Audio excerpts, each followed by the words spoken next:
అత్యంత అధునాతనమైన మరియు వేగవంతమైన రోబోటిక్ లేజర్ విజన్ కరెక్షన్ కేవలం 6 సెకన్లలోనే. సంప్రదించండి Ramesh LASIK and laser centre. నమస్తే, వెల్కమ్ టు విహారీ న్యూస్.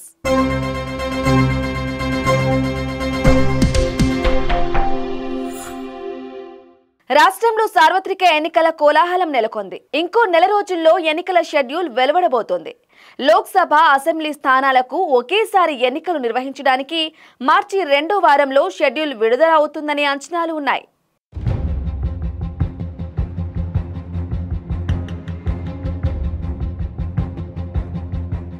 అధికార వైఎస్ఆర్ కాంగ్రెస్ పార్టీ ఒక వంక, తెలుగుదేశం, జనసేన కూటమి, భారతీయ జనతా పార్టీ, కాంగ్రెస్ మరో వంక ఈ ఎన్నికల సమరానికి సిద్ధపడుతున్నాయి. వరుసగా రెండోసారి అధికారాన్ని నిలబెట్టుకోవటానికి అవసరమైన వ్యూహాలు, అస్త్రశస్త్రాలను సిద్ధం చేసుకుంటోంది అధికార వైఎస్ఆర్ కాంగ్రెస్ పార్టీ. ఇందులో భాగంగా ఇప్పటికే 4 విడతల్లో 68 లోక్సభ, అసెంబ్లీ స్థానాలకు కొత్త ఇన్ఛార్జ్లను ప్రకటించింది. నేడు రేపో 5 జాబితా వెలువడనుంది. అటు తెలుగుదేశం పార్టీ, జనసేన తమ అభ్యర్థుల జాబితాలను ఇంకా ఖరారు చేయాల్సి ఉంది. ప్రస్తుతం రా కదలిరా పేరుతో జనంలోకి వెళ్తోంది టీడీపీ. బహిరంగ సభలు, రోడ్ షోలతో పూర్తి స్థాయి ప్రచారానికి దిగింది. నియోజకవర్గాల వారీగా సమీక్ష సమావేశాలను నిర్వహిస్తున్నాయి ఈ రెండు పార్టీలు. ఎన్నికలు సమీపించిన నేపథ్యంలో ముఖ్యమంత్రి వైఎస్ జగన్మోహన్ రెడ్డి రాష్ట్ర వ్యాప్త పర్యటనకు శ్రీకారం చుట్టనున్నారు. శనివారం ఎన్నికల ప్రచార శంఖారావాన్ని పూరించనున్నారు. విశాఖపట్నం జిల్లాలోని భీమిలిలో భారీ బహిరంగ సభలో ప్రసంగించనున్నారు.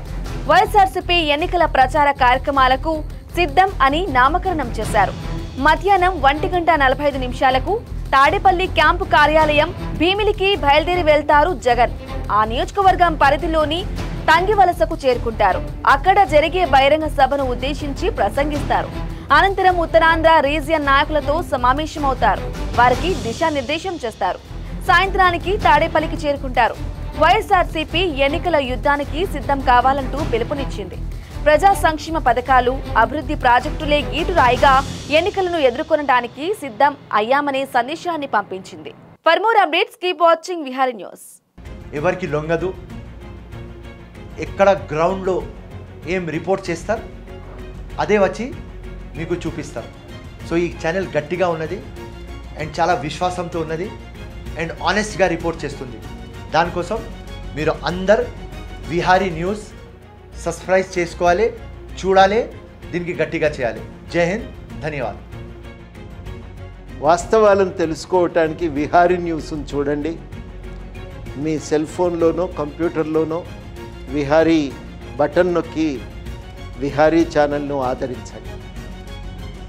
ప్రజల సమస్యలపైన, ప్రజల పక్షాన ప్రజలకి వాస్తవాలు తెలియజేస్తూ అనేక ఇంటర్వ్యూలు చేసి ప్రజలకి చేరుగా ఉంటున్న ఏదైతే విహారీ ఛానల్ని అందరూ తెలంగాణలో ఉన్న ప్రజలు, నిరుద్యోగులందరూ కూడా సబ్స్క్రైబ్ చేయవలసిందిగా కోరుతున్నాం.